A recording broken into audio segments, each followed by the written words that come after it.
right, one more time. Man. I'm an addict. My name's Russell. They told me I was going to be a little nervous whenever I got up here tonight. That's a bunch of bullshit. I feel great.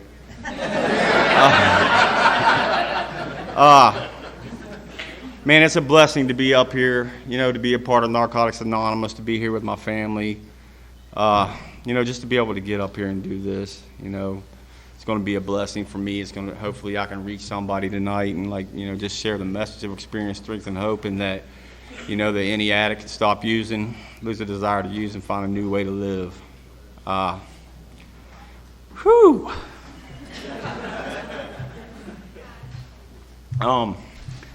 My clean date's January 29th, 2012.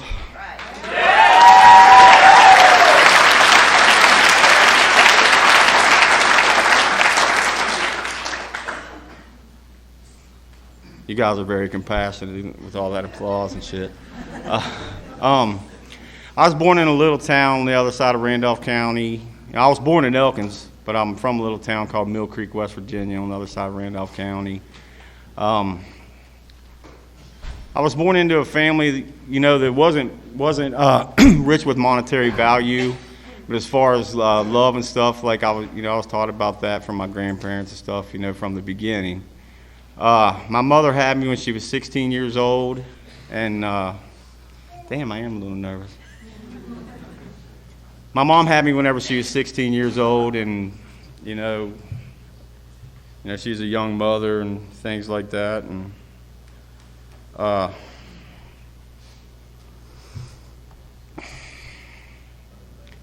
love you too.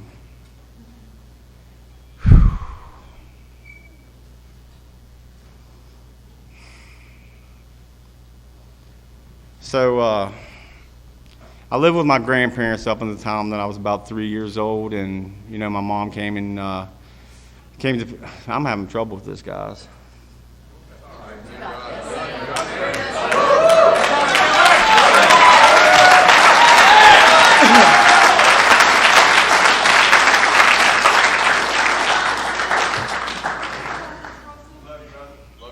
Love you too, guys. So yeah, I was born into my grandparents' family, and my mom had me at a young age, and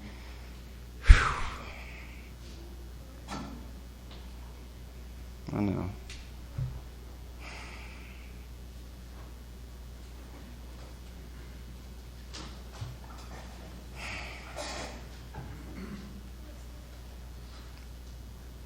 Man.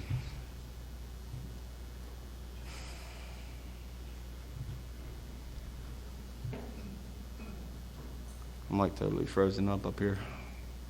Love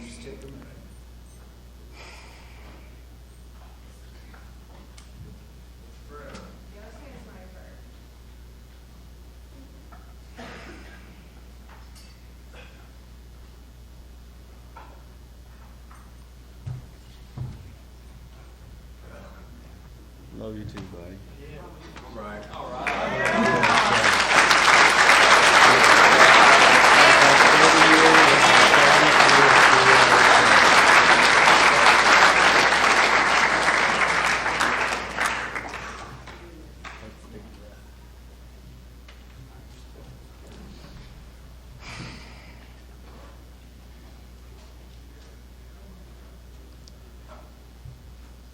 All right, so let's go back to where I was. All right, so my mom had me at a young age, and over time, I watched her bring boyfriends in and out of the house over and over and over again, and each time that she would bring a new boyfriend in, they would bring me a Matchbox car as a gift, and I started to build up quite a collection of those Matchbox cars. Had a lot of them. I remember playing with those things with my cousin over on the hillside, where my grandparents live. And I played with those things every day. And one time I came home and they were missing. And I went up on the hill to his house. They lived up on the hill above my grandma, and I walked up on the hill to the house, and all my Maxbox cars were in a bucket on his porch. And, you know, his mom would say that she would take my cars and put his initials on them and say that they got them at a yard sale. And so I took that whole bucket and I took it over to the outhouse and I dumped it in the outhouse. And now I was kind of pissed off about that. Shit. So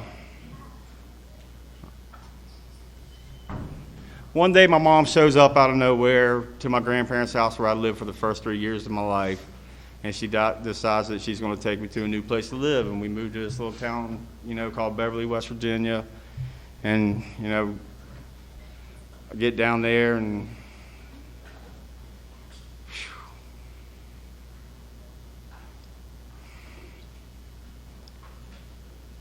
you know, I start a whole new life with my mom. You know, she's young. She likes to party all the time. She likes to do those things. And, you know, she's got a bunch of young friends. And, you know, she takes me out to the party life pretty much. And, you know, I start living and learning what that party life's all about at a very young age. And, you know, I saw a lot of things that I probably shouldn't have saw at the age that I was. And, you know, a lot of that stuff was ingrained in me. You know, I remember little things like, you know, my mom took me to this place for the weekend up in a place called Germany Valley, you know, when I was probably about 5 or 6 years old. And,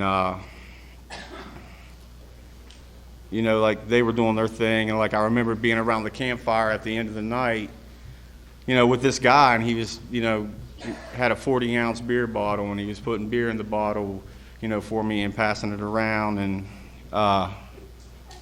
you know, at that age, like, you know, I really shouldn't have been experiencing those things. There was this little army cot in that place, and like I went in and I passed out on that army cot, and I woke up the next day, you know, and this guy had drawn this naked woman on my back. And, you know, I remember those like things like that, you know, that was engraved in me. I don't know why I'm so goddamn nervous up here, because that's not really me. You know, and I know you guys love me and I love you.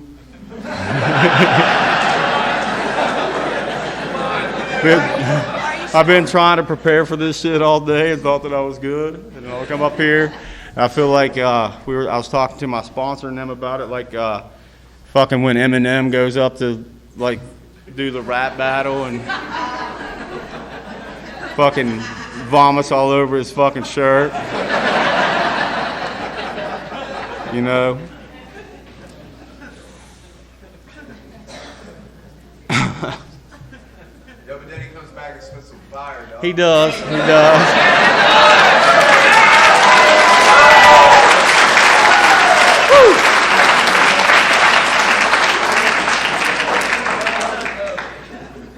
Man, my childhood was pretty fucked up, guys. I'm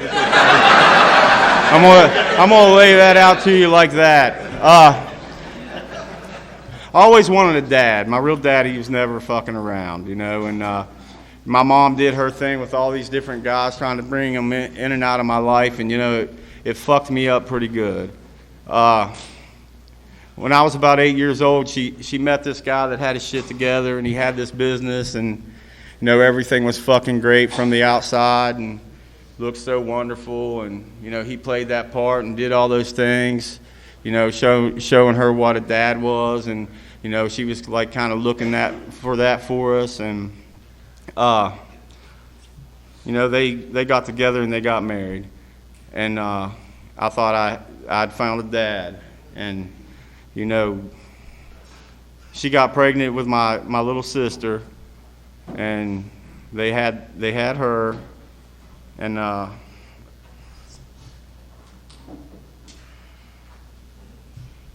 you know, everything went really good for a little while.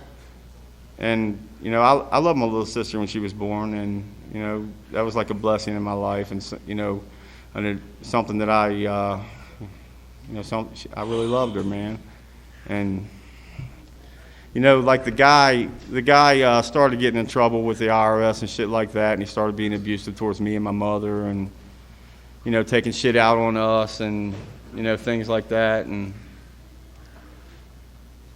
I'm way fucking ahead of my own story, but you know, we went through some pretty rough shit with that guy for quite a long time, and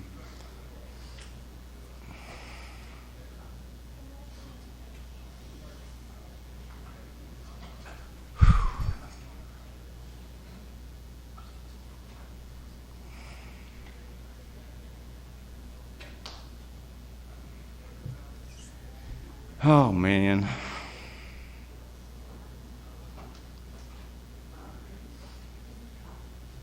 you, brother. We understand. I know y'all do. It's really intimidating being up here. I'm trying to like remember what the fuck I'm trying to talk about, my own story, which is like pretty screwed up because I should know my own fucking story pretty good by now. So, you know, basically, shit got pretty fucked up. The guy was abusive. I didn't really trust men in my life too much at that point, and you know, my mom would leave this guy, and she would come back, and I would leave and run away, and I would go to my uncle's house in town, and she'd go back, and I'd get drugged back into that shit, and you know, when it come down to the time that she was going to leave this guy, excuse me. When it came down to the time that she was going to leave this guy, she'd already planned something else and had you know, something going on with the guy that she's been with for 25 years at this point. And you know, she brought him into my life at that time, and you know, I wasn't very accepting of him because of the shit that I'd been through with the other guy at that point. And I was starting to rebel a lot too, and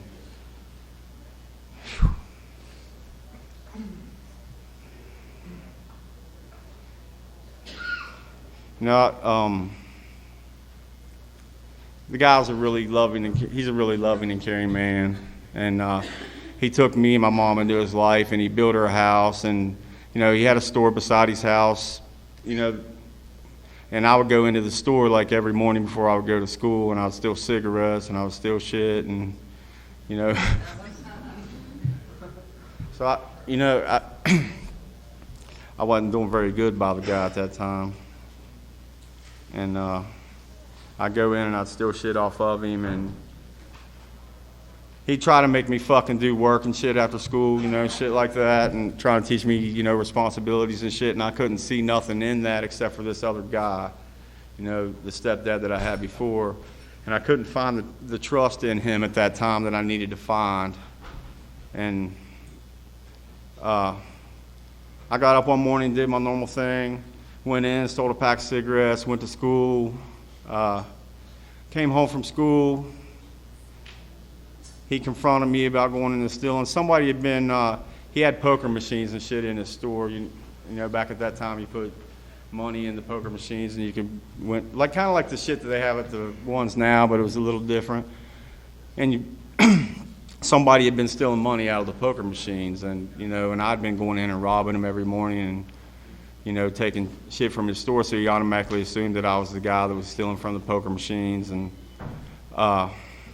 he told me, we got in a big argument and shit, and he told me that I had basically, you know, 2 days to find a new place to live. And then, you know, my mom got on the phone with my dad's parents, you know, who'd never really been a part of my life, and, you know, said, basically he was like, well, you're going to live with your grandparents, and you know, that's where I ended up. So from the time that I landed down, you know, with my grandparents in Webster County, I pretty much, you know, was able to do whatever I wanted to do at the time, because the guilt that they carried from my dad never being there for me, you know, gave me a really long leash to run on.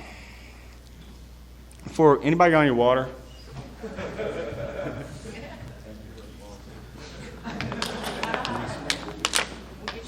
I ain't ashamed of that.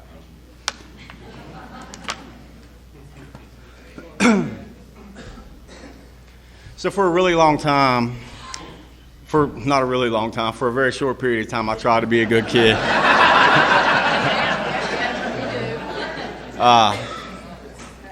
You know, because they went out of their way to do things for me. They bought me things I never had, like the video game systems and shit like that. And pretty much, oh, there you go.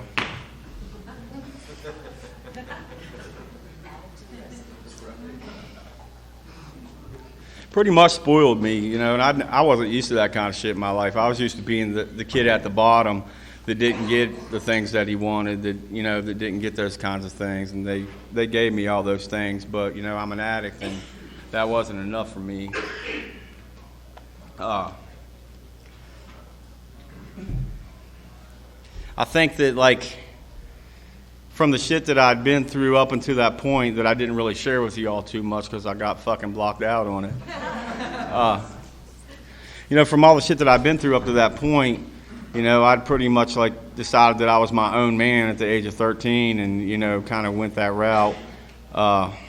And, you know, like I said, I tried to be a good kid for a while, and then, you know, I started like meeting some of the older crowd around, and I started hanging out with them, and I would go out and I would shoot pool and hang out at places later than I should have been, and, you know, just, you know, started doing things that I shouldn't do. And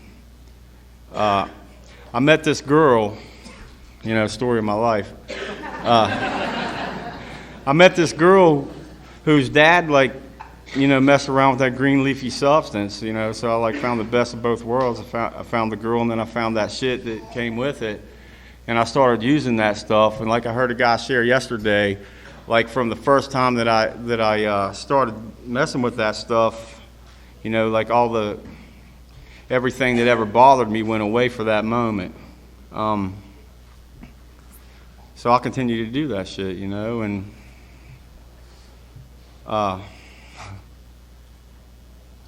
damn, man. I love you. I love the support. But so, you know,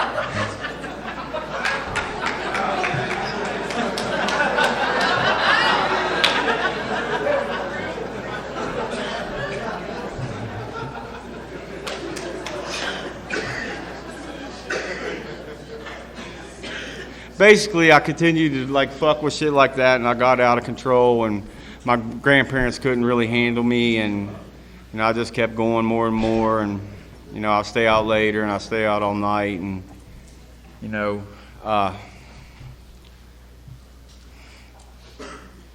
my mom's parents and my dad's parents were the closest thing to parents that I had. I wanted to make that clear earlier, but I kind of bypassed it. You know, they meant the world to me. And the only time that my grandfather ever tried to punish me, I lived there for a total of about 5 years, and the only time he ever tried to punish me is I skipped school one day in the midst of all the chaos that I had going on, and I woke up. I didn't come home from school. I woke up that day. I didn't go to school, and some of my friends called me and they wanted to go play basketball, and my grandfather was like, well, you didn't go to school today, so you're not going to go fucking play basketball. And, you know, I went anyway. And, you know, I, like, being older and looking back on that stuff, I kind of regret that today, because that was like the only form of punishment that he ever tried to give me. I started doing shit like stealing their credit cards and going out and taking money off of them, using them to buy shit, you know, to get high, and, you know, things like that. And, you know, so I come home one day and they're like, you know, it's time for you to basically get the fuck out of my house, you know, which is a smart thing for them to do at the time. It seemed like the end of the world to me at the time, because I didn't know where the fuck I was going to go. So I ended up going back across to the other counties, you know, where I was from, back over in Elkins, and staying with my other grandparents over there for a while. And I stay at their house, and then I go downtown and run around with my friends and, you know, get fucked up and shit. And, you know, I think I didn't have a job, so started robbing cars, like, just about every night. Like, I had a partner in crime, like me and my buddy. We'd go around and rob cars, and it's a really small town, and, You know, there's another two dudes named Nick and Al that robbed cars in that town too. And we would actually cross paths with each other in the middle of the night. Like, how you guys doing tonight? You know?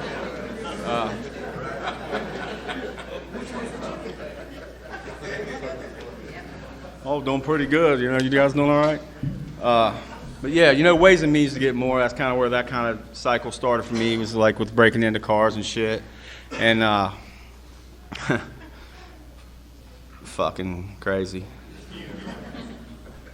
But, you know, the moral of the story is I kept doing that shit. I kept doing it, you know, and I'd find credit cards in cars and shit like that, and I'd go to Walmart and, you know, spend money off that and buy shit, and then take it to the weed man's house and trade him shit for that stuff. And, you know, eventually, like, I'm sitting in my grandma's house one day, and, you know, no, actually, that's a lie. See, I'm already fucking, they told me not to come up here and lie.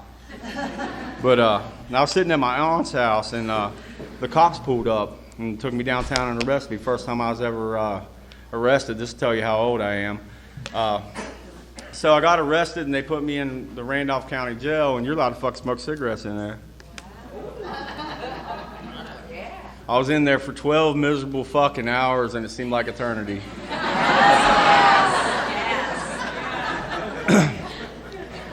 They gave me like 3 phone calls in that 12 hours. That shit don't happen in real life, you know what I mean? I think it was like, I want to say it was Thanksgiving or Christmas, and my mom's mom, I'd been on the phone with her, and she's like, oh, your uncle's in from Virginia. I'm going to send him down to get you. And a couple hours pass, he's still not there to get me. I'm like, what the fuck's going on? These guys are going to leave me in here to rot. I've been in here like 4 hours at this fucking point. I've done smoked a half a pack of my cigarettes. You know what I mean? What the fuck am I going to do? So basically, the last phone call I made, my uncle's a little shicey too. So the last phone call, I had a nice stereo system at my grandma's house, and the last phone call I made, my uncle was like, well, give me the stereo system, I'll come down and bail you out of jail. So I'm like, sold, come get me out of jail. So what had happened that day was like, my grandmother decided that I needed an intervention in a different type of life. So my uncle was from Newport News, lived in Newport News, Virginia. And my grandmother decided that he had his own company down there. My grandmother decided that I was going to go down there and I was going to go to work for my uncle. And that was going to fix me, it was going to turn me into a man, and it was going to make me do all the things I needed to do and straighten my life out. And I'm from a real small town, so I don't know if you've ever came from a real small town and landed down in a bigger city, man, but it was like a whole new world to me out there. You know, from soon as I landed down out there, man, I was like the atmosphere just like attracted me. It was totally different in here, and you know, I immediately found people like me, because that's what we do, you know. You know, I started experimenting with a bunch of different things at that time, and you know, pretty much used whatever I could. And you know, my uncle had given me a job. I'd work 1 or 2 days a week starting out, take the other fucking 5 off, you know, being responsible. Him and his wife actually put me up in their apartment, and you know, I was doing that behavior of like staying out half the night and things like that, and his wife was getting tired of it, and you know, he was I was putting him in a really bad situation because of my behavior at the time. And you know, I come home there one night, and she was like, well, you know, I really can't have you staying here anymore. And so she kind of put me out of the house at that time. And my uncle went and bought a mobile home in a mobile home park, you know, across the way, and enabled me and put me up in there, and you know, gave me a place to live, let me keep my job. And I continued the cycle of showing up to work one day, missing one day, you know, things like that, and not being very responsible. And you know, somewhere along the line, like I met this other girl and, you know, kind of like fell in love and all that shit.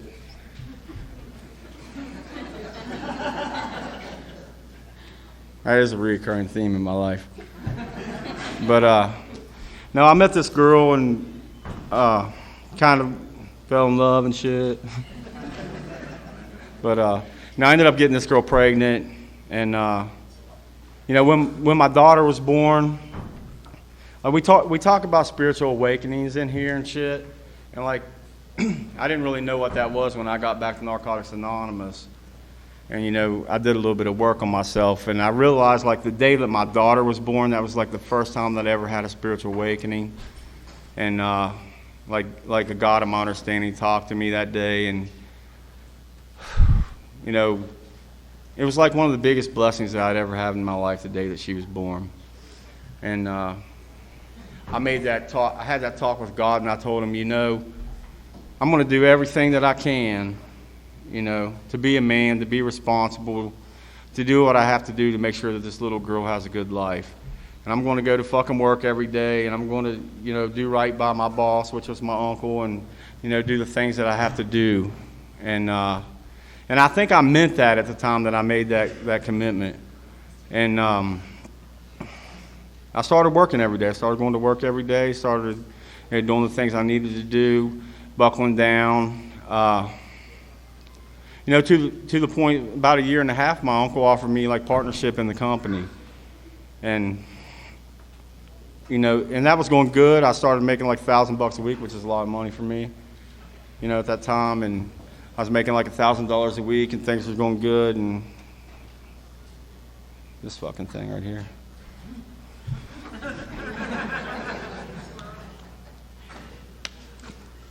I went to work one day, and, you know, my uncle liked to smoke that stuff too, that green leafy substance. And I went to work one day and was working working pretty hard, and it was coming close to the end of the shift. And my uncle looked up at me and he said, "Hurry up and get those last couple pieces, you know, put on." You know, I did siding and trim, just in case. He's like, "Go ahead and get the last couple pieces put on. I got a big fat one rolled down here, and we're gonna, you know, we're getting ready to smoke that shit." And I got all excited and shit, and I'm up like 3 stories in the air on this step gable, and I'm putting these last few pieces of vinyl in, I'm cutting them. And as I'm cutting the vinyl pieces, you know, they kind of like slide behind my ass. And then when I'm done, I kick them off the roof. And I finished putting the last piece in, and a piece of vinyl got underneath of my foot 3 stories up in the air. And I rode that son of a bitch all the way down the roof slope over the edge, and probably about 20, I probably slid about 40 feet down to where the peak of the roof was, and then it was probably about a 20-foot drop from there. And I actually landed on both feet, and I did not make it. So,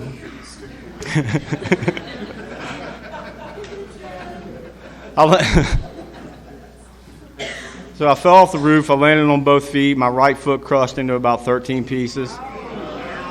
I was in this real richy neighborhood in Williamsburg, Virginia. Sorry, not Newport News.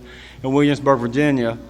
Real nice house that I'm working on, real nice house across. And this lady comes running out, you know, from her yard over there, and she looks at me. And like got this pair of Jordan shoes on, and I'm trying, like, my foot's completely turned around the fucking opposite direction. And I'm in fucking shock, and I'm trying to assess the damage, and like, it's not clicking to me. You know, I'm like still asking myself, am I hurt? My foot's turned the wrong direction. This lady walks up to me and she goes, "Man," she said, "I give you a 10 for the jump, but I don't give you anything for the landing."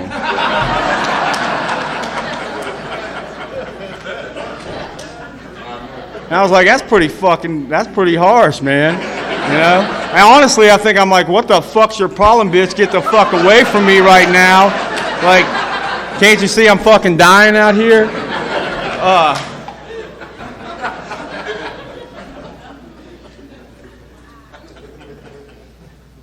I missed a little bit, guys. At this point, like, I had experimented with a lot of different things, a lot of different types of drugs. We all know how to use drugs and shit in here, and that's not like what's important. I I had this friend at that point that was a junkie that told me all about, you know, what it feels like to do that shit a certain way and things like that. And I'd never done anything in that way that he was talking about. And I'd experimented back and forth with all different types of shit. And I thought I was invincible. Like I could use drugs successfully, and I knew when to leave them alone, and I could stop. And you know, and it wasn't going to destroy my life the way I see it destroyed the lives around me. And you know, I handled it pretty good up until that point. I could take it and I could leave it up until that point. When I fell off of that roof, and after that lady said that shit to me, and the ambulance pulled up, and they put me in the back of that fucking ambulance, and on the way to the, I mean, I was in, like, I remember that fucking pain still today. Like, I was screaming uncontrollably, like, every 10 seconds. I was like, ah, you know. And the reason I point that out is because whenever they put me in that ambulance, and they hit me with this certain medication a certain way in that ambulance, and I go back to my junkie friend telling me the story about how it feels when he does his drug this certain way. And all that pain that I was in at that moment, whenever I was in that ambulance, that feeling that guy described to me came over me, over top of all that fucking pain. And I felt fucking good, you know? And, you know, I like that shit, and that's kind of weird to, like, think about. But, you know, I'm an addict. You know, like I said, my foot was crushed into like 13 pieces, and I I was on prescription drugs for, you know, quite a long time. And I go into the doctor's office one day thinking that I'm going to get my re-up on my prescription medication, and the doctor looks at me and he's like, man, you've been on this shit long enough, you know. I'm going to give you one more prescriptions. And I know we don't talk about specific drugs in here, but he had me on some pretty legitimate stuff up until this point. And then he gives me a fucking prescription of Darvocet and sends me home with him. And, you know, I immediately went to the streets and, you know, started doing the shit, you know, that we do and ways and means to get more. And, you know, I ended up in a lot of drug replacement places, you know, in methadone clinics and, you know, shit like that. And, no, actually, like, the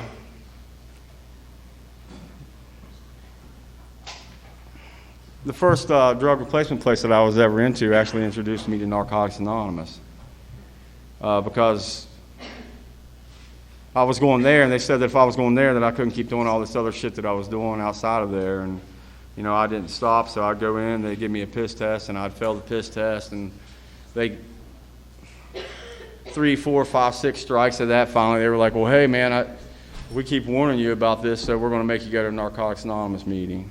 And I didn't know anything about a Narcotics Anonymous meeting. I think what I thought about Narcotics Anonymous at that point was that, like, it's a place where a bunch of fucking junkies, dope heads go to, and, you know, might be a good place for me to go fucking score some more dope. So I'd go into the narcotics, and it didn't even turn out that way, to be honest with you.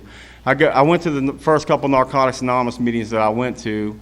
I probably didn't make it 10 minutes in the meeting. I would hear somebody share about something that was relative in any kind of way to dope, and I would be on my phone with the dope man and out the door and, you know, on my way again. And I've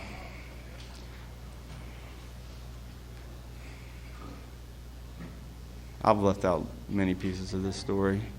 So,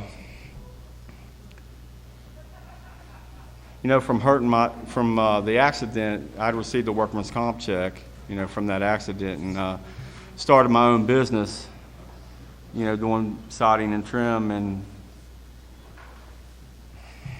like, you know, I don't know about y'all, but like, I was using dope and trying to maintain a business, and I did it pretty good for a little while up until the point that, like, my dope use was, I needed more money than I was making in my business to support my drug habit, and that kind of went under. trying to get clean here, to be honest with you. So, moral of the story is like I used up until the fucking point to where I ran my life into the ground.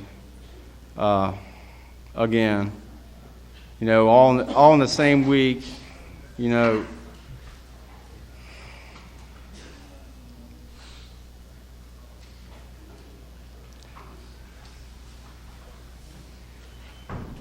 I think on a Monday, all in the same week, I found out that my baby's mom was sleeping with a dope man. Both of my grandparents passed away that week. I got picked up by bounty hunters for some shit that I was doing. Got evicted from my house. Lost all my equipment. I lost my equipment trailer and all my equipment. And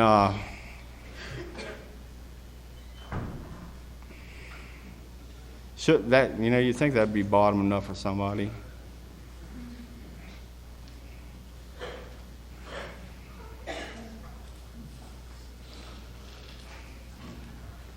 So my grandfather was sitting on his couch on a Monday, and he had a heart attack and died. And my mom bailed me out of jail probably like 2 days after that, put some money in Western Union for me to come back home. And I immediately got out of jail and used that money, you know, to do what we do. And his wife, my grandmother, was in the hospital, you know, not doing too well herself. And I called her on the phone and manipulated her into sending me more money on top of that. Her husband had just died 2 days before. I manipulated her into sending me more money, and she died the next morning. And, you know,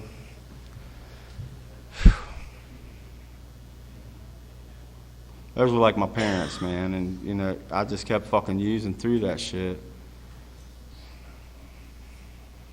It's crazy that I did that, you know, that way.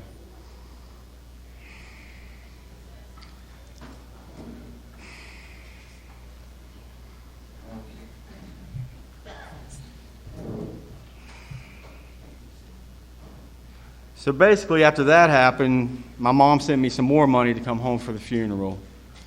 I took that fucking money and did the same goddamn thing with it.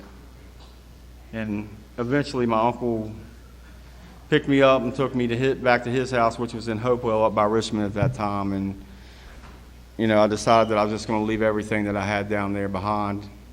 I left out something vital.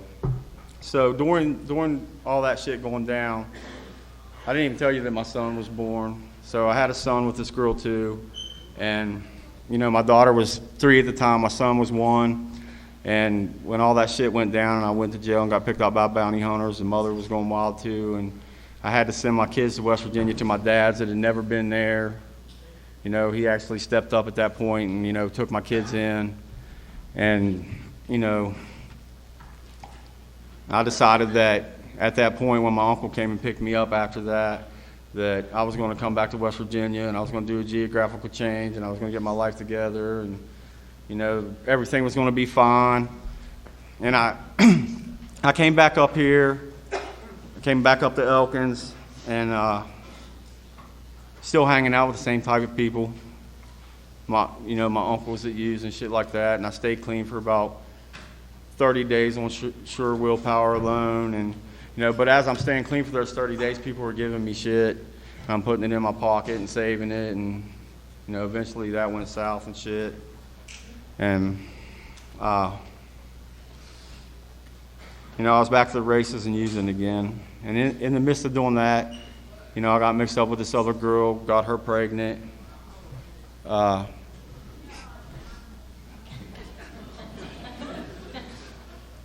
Story of my life.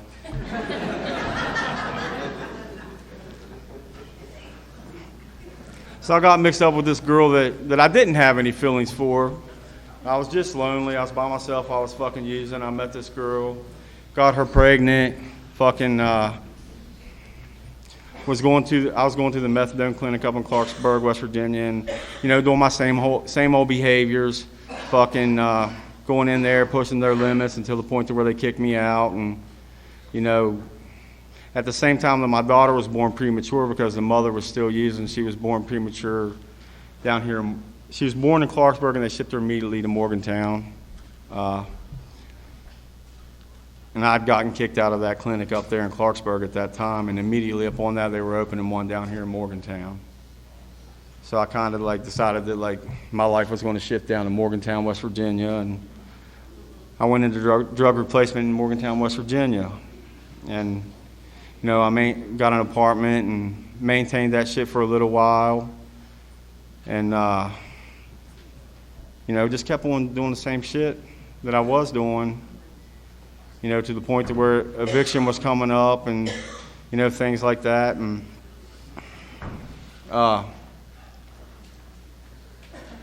long story short, I got in with a couple people that were doing some bad shit, and I started robbing some fucking hot spots, and ways and means to get more, and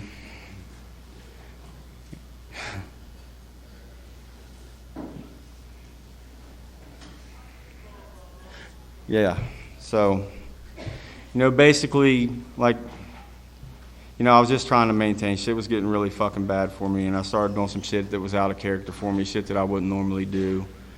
And, I started partaking in, armed robberies with this guy. And, actually the first one that I ever did, God spoke to me.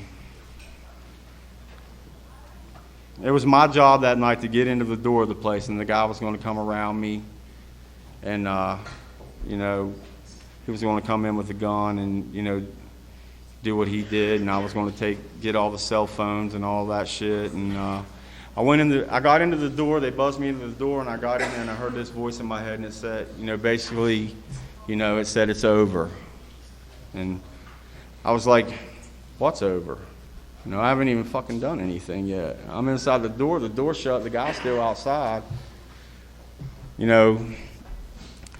I made a decision in my mind that I wasn't going to do that shit, that it wasn't what I wanted to do, and that voice was in my head, and it's like, it's over, and I'm like, I ain't done nothing yet, and I made the decision. I went to open up the door, and I was going to tell this guy, this shit's off, I'm not doing it, that's it.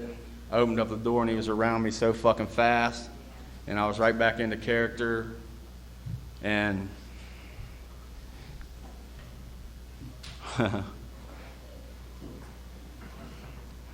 did some shit that went against who I am for quite some time. Up until the point to where I come home one day from the drug replacement place, and there's a detective sitting in my yard. And he said, hey man, he said, whenever you get some time, I need to talk to you. And he said, I'll give you a couple weeks, just come down and talk to me. And I got down there. I went finally, I waited till the last minute. And I go down there, and this guy's got pictures of me. He's got the full story about everything that I've been doing, and shit. And, at this point, I'm so fucking beaten and broken down and looking for a way out of what I'm trying to get out of, and I don't believe that there's a way out. And I get down there, and this guy's like showing me all this shit, and the guy that I was robbing shit with had that's a vital part of it too. So I had actually stopped hitting the fucking hot spots at the time, and tried to make a decision that that's not the shit that I wanted to do, and I was trying to get away from it. And he called me up one night and was like, hey man, let's just do one more. That's all it's going to be, and we'll stop. And I told him no, and he goes out and he tries to do one by himself. His picture's in the front page of the newspaper the next morning. And, at that point I know that it's coming unraveled. And that's when the detective came, and he, did that shit, and I went down there and talked to him. And the guy tried to pretty much, told the detective that he tried to pin the whole goddamn thing on me, like I was masterminding the whole thing and shit. And basically they had pictures of me and they had the pictures of me going in and out of the places and shit like that. And like I said, I was so broken and shit at that time, and I was just like, that's me. What are we going to do from here? And the guy was like, he knew I had a fucking drug problem. And he put in some paperwork for me to get into Mon County Drug Court. And I don't know if anybody in here has ever been through drug court or not.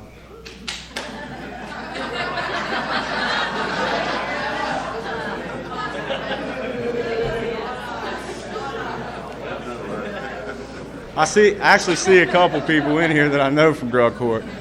But,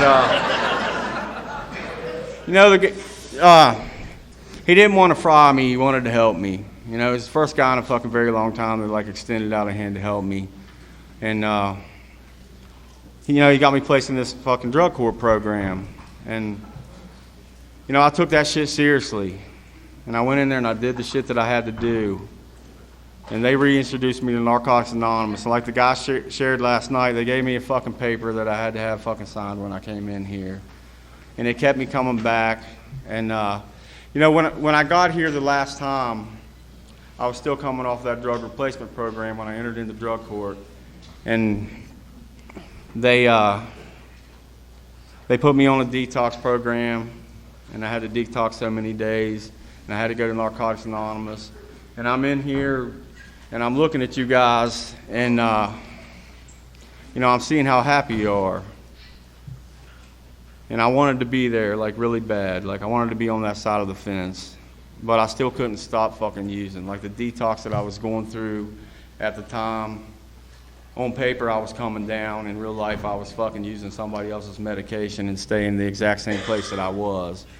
And at the point that my detox was over, I was supposed to go to a detox facility, detox from there, and then move to a 30-day program from there. And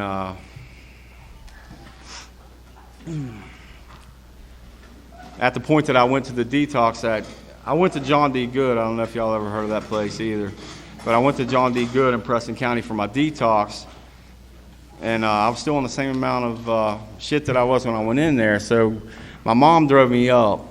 And I don't know about you guys, but I know when I get fucking dope sick and I get afraid that I can't sleep and all of that shit, and I try to prolong it. And, my mom gave me some of this shit, to help me sleep. And I had this real puffy down coat on, and I cut it open, and I stuffed these things inside of this coat, and I sewed it back up. And pretty sure my mom gave me the shit to enable me, and then I'm pretty sure that my mom snitched me out at the same time to the people whenever she got me off. Because they knew right where that shit was. Everybody that came in behind me never got the same search that I got. Turned out to be a blessing in my life, to be honest with you. I've been coming around Narcotics Anonymous at that point for about 30, 35, 40 days, and I heard the message of hope in here at that point, even though I was still fucked up. I heard the shit that you guys were saying. I saw the shit that you guys were doing. I wanted to change my life. From bringing that stuff into the detox center, whenever it was time for me to go home, they said, well, we're not going to send you to a 30-day program. We're not going to waste our time with you. If you brought this stuff in here, it's against the rules and regulations. We got to send you back. So they sent me back to the drug court people. And I get back into drug court, and I go to the Tuesday night drug court, and, they're like, we don't know what we're going to do with you. And a light bulb goes off in my head, and I said, well, I know what I got to do to stay clean. I know where I need to go to stay clean. I've been doing it already. I've been going to Narcotics Anonymous. If I do what those people were doing in there, then I have a chance. I said, I know what I need to do. Give me a fucking chance to do it. Man, I was still sick as fuck. Coming into that period of my life, I was fucking sick. Coming off of that shit. I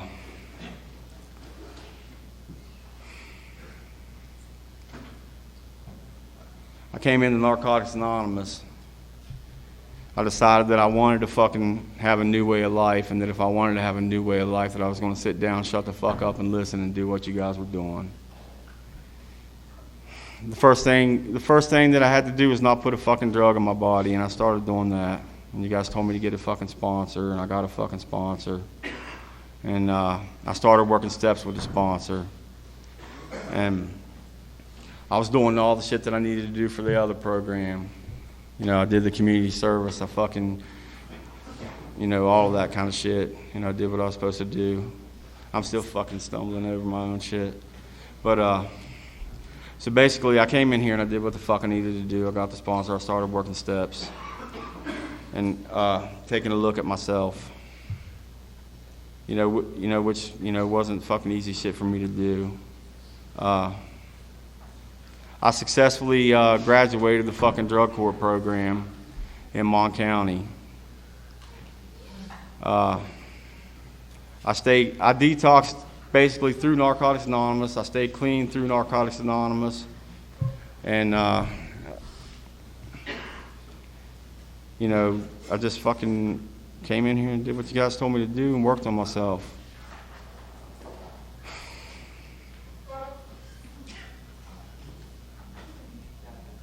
You know, I'm very grateful for this goddamn program, even though I fucking feel like I bombed the shit out of this fucking thing tonight. You know,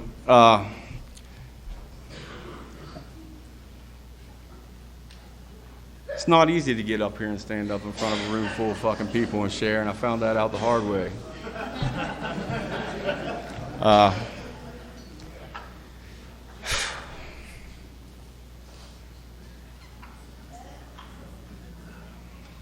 I have a big family today, man. You guys are my family. You're here to support me, and I appreciate you. And I love you. You know,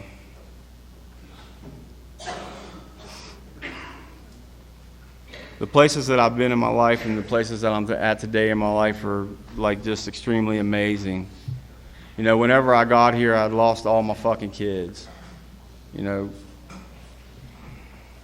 in my third year in recovery, like my sponsor was sharing earlier, you know, the things that have happened, you know, in my life since I got into recovery, you know, I don't always have the answers for. You know, God does things in my life that, you know, sometimes I can't see.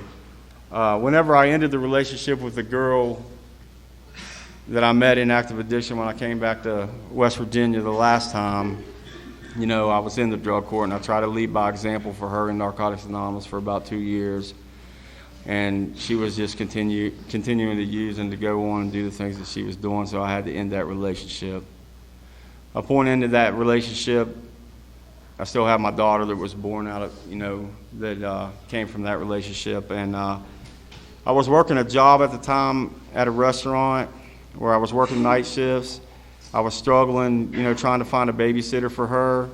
I didn't want her to go, but at that moment I had to make a decision that, like, I wasn't able to handle it at that time. And I talked to some men in recovery, and they suggested to me that, like, maybe she needs a woman right now. And I sent her to her grandmother's house.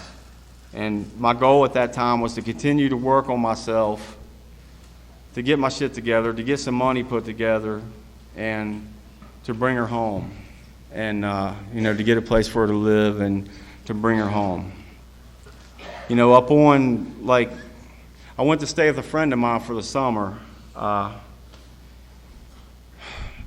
went to a friend that's no longer with me, man. You know, that kind of hits home with me, just, you know, bringing it up. I went to spend the summer. He gave me a place to stay for the summer so I could get my shit together, so I could bring my daughter home. And I did the things that I had to do that summer. And, you know, coming into the last week to where I was getting ready to get the place and stuff, I received a call from my son's mother in Virginia, who I'd been out of his life ever since the point that he had to be sent to my dad's. You know, so it was about 7 years that I'd been absent from his life at that time. And I received a phone call from his mother saying that she couldn't handle him anymore. And I had to make a really hard decision at that time. You know, but because I was planning on bringing my daughter back, and had to talk to you guys and rely on what you were telling me, and I had to pray about it, and I decided that I was going to bring my son in from Virginia, to live with me, and he's been with me for 3.5 years at this point.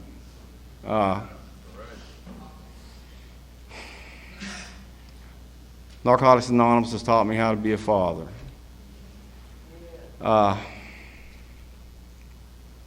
I'm grateful for that. Narcotics Anonymous has taught me how to get my ass out of fucking bed in the morning and go to work. How to show up on the days that I don't want to, and to do the things that I need to do for the people that I love. I didn't have my son's 14 now. His sister's 16 now. They were both out of my life at the same time. I didn't have a relationship with her at all up until 2 years ago. She's been up with me for the summer for 2 years in a row. We've been able to start working on that relationship, and that's a blessing in my life, man. It's another gift of recovery. God opens doors for me whenever they're ready to be opened. And last week, I was at work and I received a phone call. And actually, I didn't receive the phone call. Somebody else that I care about received a phone call, and they called me and they said, "Hey, I received a phone call from Randolph County Department of Randolph County DHHR, and I finally get a hold of this lady, and it's the Child Protective Services. And they tell me that the girl who's the mother of my 8-year-old daughter has lost all of her rights. She lost all of her rights to her children. Now, granted, from the state side, she had been in the care of her mother. The truth of the matter is she's been in the care of her grandmother from the time that I sent her up there 3.5 years ago. Her mother collected the child support, and that was basically what that was. What this did for me is that God opened this door to bring her back into my life. I had to go to court yesterday in Randolph County about what's going to happen with her. And I get in there, and I'm sitting there. And granted, she's got 3 children, by three different dads coming in. And I walk in there and I see her, and she's one of us, man, and she's sick and she's suffering. And I can see that immediately. And then I look over across the room and I see the dad of the oldest daughter, and he's fucking like us, and he's sick and suffering and still out there.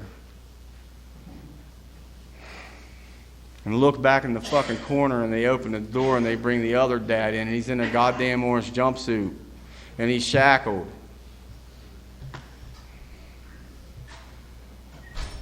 And I have this reflection of myself, and I'm like, you don't have to be anything, you don't have to pretend to be anything other than what you are right now, in this fucking moment. Everything that you are right now is the truth. You don't have to make them fucking see anything. You don't have to make them believe anything. Man, that was a fucking blessing, man. I still felt the empathy for the other people around me, because I've been that guy. I've been the guy in the goddamn orange jumpsuit. I've been the guy sitting in the courtroom that can't keep his shit together. I've been the parent that's lost their fucking children.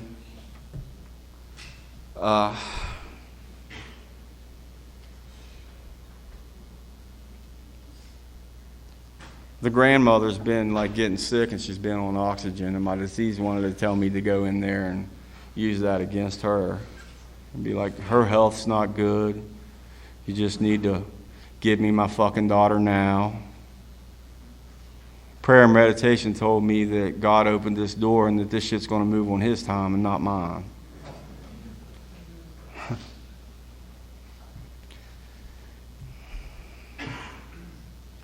You know, being able to look at another addict that's sick and love them for being one of us, no matter the situation that has been at hand. You know, that unconditional love that we carry for each other. I looked at the mom and I said, I'm here for Kylie's best interest. I'm not here to hurt you any more than you're already hurting yourself.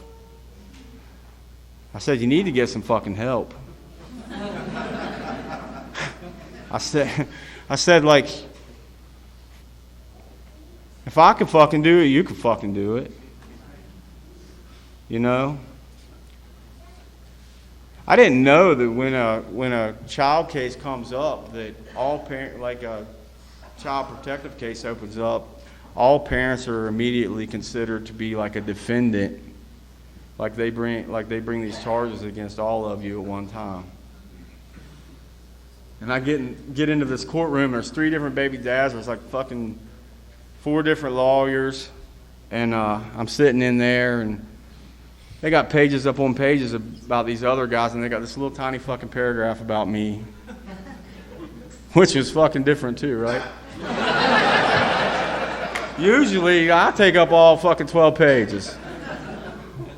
That wasn't the case for me yesterday. Hell, most of the time that we were in the courtroom, this is some backwoods courtroom shit I'm gonna share with y'all.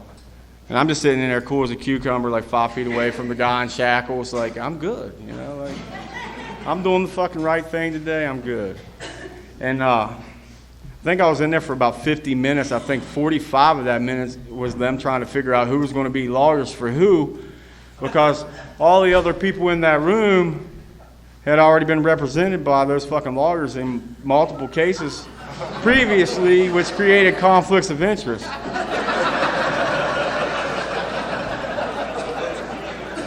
And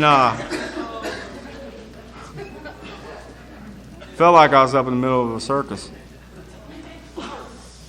And I felt like I didn't fucking belong there in the middle of that shit yesterday, you know, which is also a blessing. I actually looked at the lawyer that they gave me at one point, and I said, you know, you told me, because he had told me at that point he didn't even know why I really had to be there, you know, and that he was going to question why I was even being like held in the category that these other people were. And I said, well, if I don't even really have to fucking be here, maybe you can represent one of these other guys that need a fucking lawyer, because you guys have called, they actually called like 3 more out of the judges' chambers and had to eliminate 2 of them.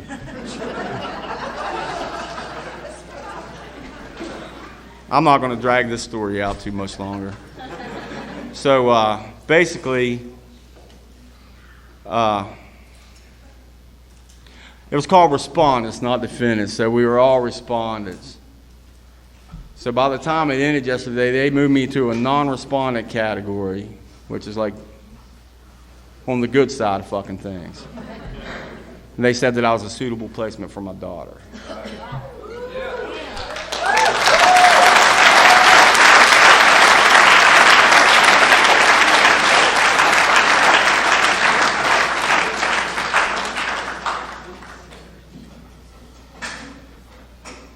Like I told you guys, I went in there with her best interests in mind. It's not in her best interest for me to yank her out of her school year up there and move her down to me for what I want or what I want to do at this moment. It's not in her best interest for me to yank her away from her grandmother. I told them that I wanted to start off slowly. I wanted to visit her every other weekend, you know, form that bond back. I don't know if God's plan is for her to move back into my house, but I know that if that is His plan, that I'll be ready in the time that I'm supposed to be ready. 5.5 years ago, I started fucking washing dishes in this fucking place for this company. Now I'm a general manager of 2 stores for this fucking people.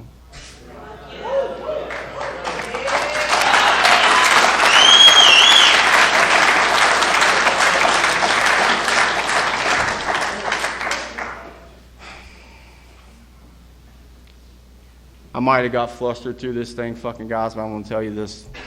I'm not the motherfucker that I was the day that I walked in here.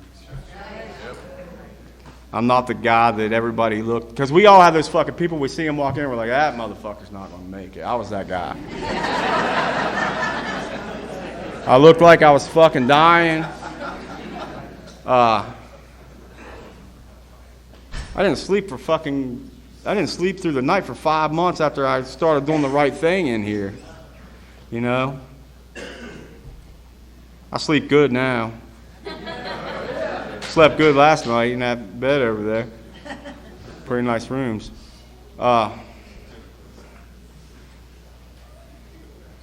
This past year, man, has been full of ups and downs, but life's full of ups and downs. Stepwork's given me the fucking tools that I need to deal with life on a daily basis. I don't do it perfectly every day. I don't fucking call my sponsor every day. I don't work on my step every fucking day like I'm supposed to, but when the pain gets great enough, I do those things. My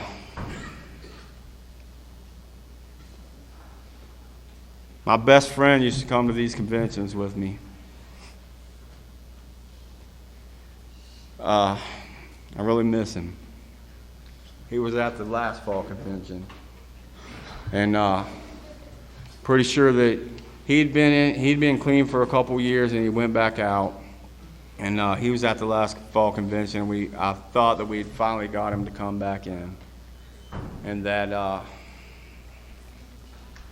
he was going to make it. That he was going to do the things that he needed to do, and that he was going to get his shit together again. And we left here last year and went home and set up the meeting at my home group, and he was there, and he joined my home group that night, and another buddy of mine took him home, and he was using, I'm not going to use the words pretty fucking sure because I don't have to. He was using still, and one of my other close friends gave him a ride home that night, and he looked over at him and he said, man, I'm worried about you. And granted, like a lot of us other friends had already had this talk, you know. Step one tells me that I can't fucking save you, you know, and that's a hard one. That's a hard one to swallow. I can only give you the help if you want the help. I can only give it away if you're willing to accept it. And my buddy looked over at him on the ride home that night and he said, man, I'm worried about you. You need to get your shit together. And my friend looked over at him and he said, you can't fucking save me. And they found him dead the next day.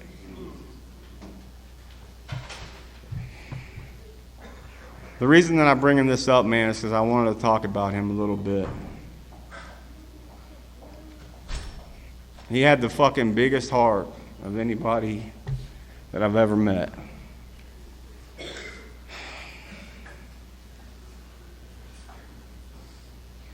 Doesn't matter. You know, that it doesn't matter. He decided to use and it fucking killed him. We couldn't save him. You know, in here in Narcotics Anonymous, we can save each other, but I have to fucking be willing to save myself. I have to fucking put in the fucking footwork. I got to make the decision that I'm not going to put a goddamn drug in me today, just for the day, even if it's 5 minutes at a time. I got to make a decision that I'm going to take my ass to the goddamn meeting tonight, even when I don't want to do it. I got to get a fucking sponsor, and I got to use him. Sponsor ain't no goddamn good to the people. If you got a sponsor in here to say you got a fucking sponsor, and you're in Narcotics Anonymous and a 12-step fellowship, and you're not working fucking steps with your sponsor, then you're not fucking doing it right.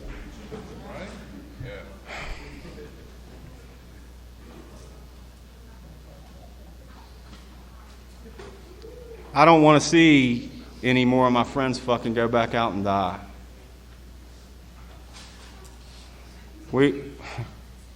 We all have the fucking same chance in here, man.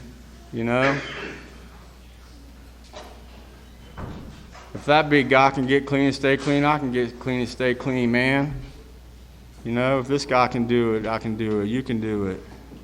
But we have to take the fucking suggestions that are given in here. The program is set up the way it's set up.